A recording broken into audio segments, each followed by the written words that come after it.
This garlic is ready to harvest. Let's do it. I know by that intro, you're probably thinking like, what in the world is this guy talking about? I thought this was a channel about building his forever home.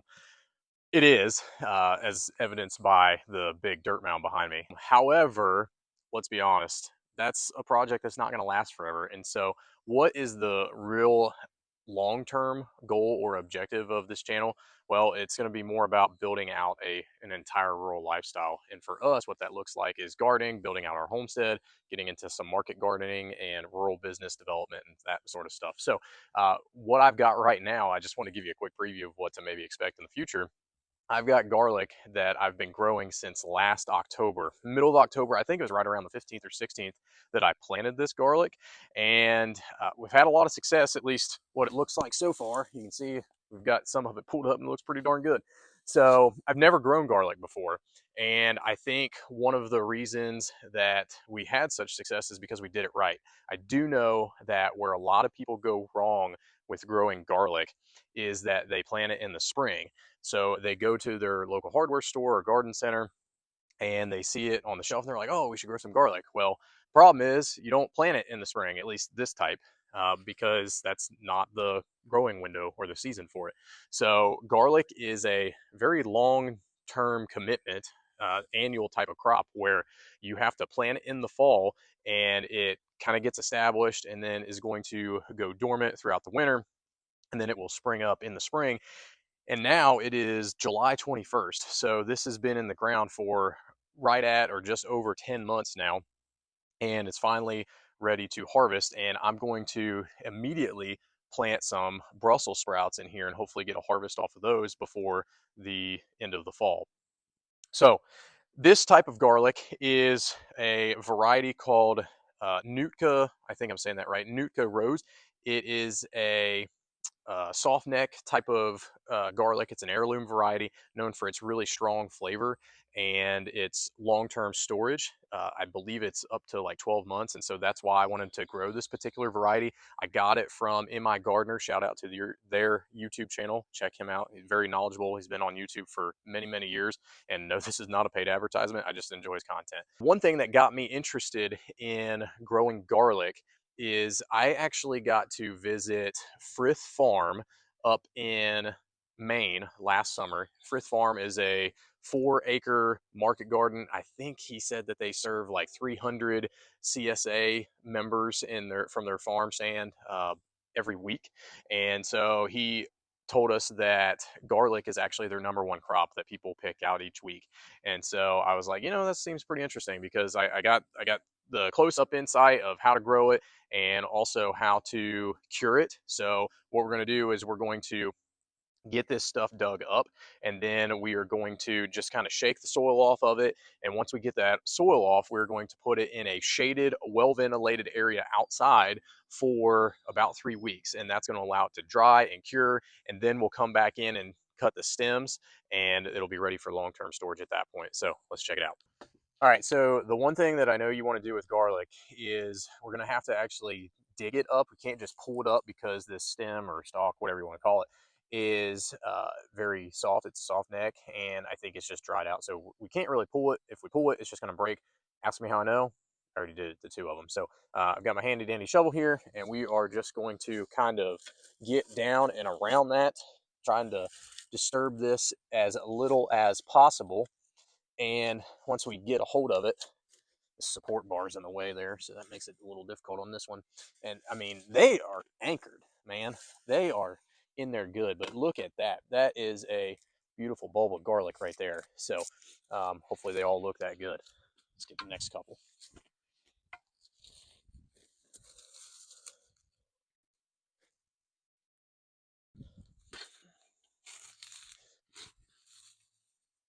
Now, one thing I haven't mentioned yet is that garlic, when growing it, at least the way I did, what I tried to do was I try to disturb my beds as little as possible.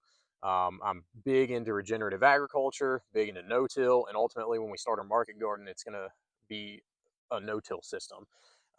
Very inspired by, again, Frith Farm when I went up there in Maine last summer and saw all that stuff. It's like a Garden of Eden up there. If you ever get a chance to go, highly recommend. Again, not a paid advertisement for them either, but was just super fascinated. One of the coolest farms I've ever set foot on. So um, what I did here is I planted the bulb, and then I covered it with like 8 inches of this straw here.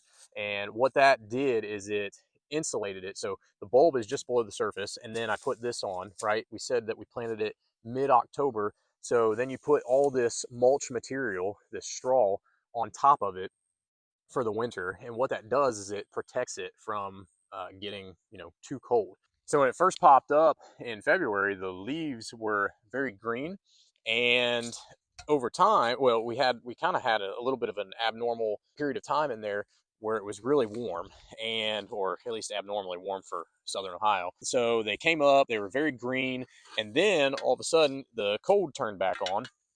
And when the cold turned back on, that led to the leaves turning yellow and then ultimately brown, kind of like what they look like right now. And I thought, well, that's probably not good. But what I read online is that they'd be fine. They would snap out of it, maybe just give them a little bit more cover or insulation. And so I put a little bit more straw down, and that was it. So they seem to be doing pretty well. There's another one. So my one hesitation about garlic is that it takes up a decent amount of real estate for a little bit of a crop. Now, granted, this will go a long way. Like I said, this is going to be enough for a year for us.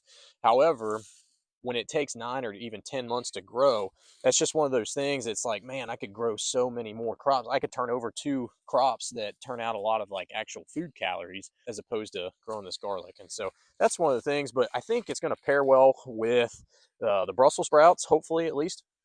And we'll see how that does. Maybe we can do a kind of a planting cycle with those.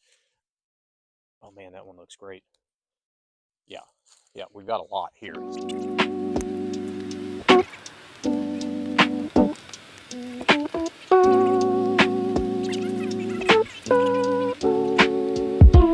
I'm just really fascinated at how deep these roots went. Look at all that.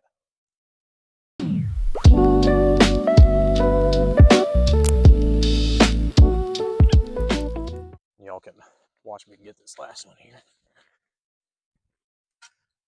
So if you notice, I'm trying to just kind of broad fork it and give it a little pry to get those roots up.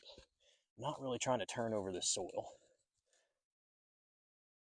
Let's try to shake that off. There we go. So we got all of those and all of these.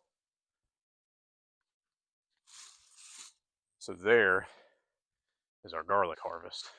Sam will hopefully be proud of me. Now, you might look at this and be like, that's really not that much food there. And yes, I know our tomatoes look really weak. I was out of town for a week, and we got some major caterpillar damage on those. Might make another video about that soon. But you see these 4 beds, and you might be like, well, can you really get a lot of food off of that? Well, I tracked it last year, because last year was the first year we went to these raised beds, and it was a game changer. I mean, the weeding is just so much easier, and pest control is a lot easier if, I'm here. I love the raised beds. Now, on a commercial scale, going to a market garden in the future, that's going to be a lot more difficult. But for what we're doing now, it works great. And I tracked it last year when like I said, when we first got the raised beds. I literally weighed every single bit of produce, and then I just compared it with like grocery store prices at Kroger. And we actually got off of, so what, each one of these is 48 square feet. So this is less than 200 square feet, but we produced over $1,000 worth of produce just in this little area. And so we canned a lot of tomatoes. We picked so many zucchini. We got so much broccoli. We got so much cabbage, and I got to introduce my kids to sauerkraut. They love it, oddly enough. And so you can really do a lot with a little. It doesn't take a lot at all to get started with gardening. And I bought these beds on Amazon for, oh gosh, I think I only paid $100 for a pack of 2. And so I spent $200 to get all 4 of them. And so it's really not that expensive. Trying to source your soil might be a little bit more difficult, and just go through the learning curve, and really getting your infrastructure is the biggest thing. I mean, these are just cheap PVC piping, and we've got some clips here. This is insect netting, just so you can cover things up and control for insects. Man, look at that sunset. But yeah, you can do a lot with a little. And I hope that this channel kind of, at least for now, can demonstrate that and maybe inspire somebody else to get into gardening. So, like I said, this is a one-off for us kind of right now. This is going to be more of what is to come in the future as we build out the homestead. But our primary focus right now is getting this house built. Stay tuned in for that, and we'll see you on the next one. Thank you all.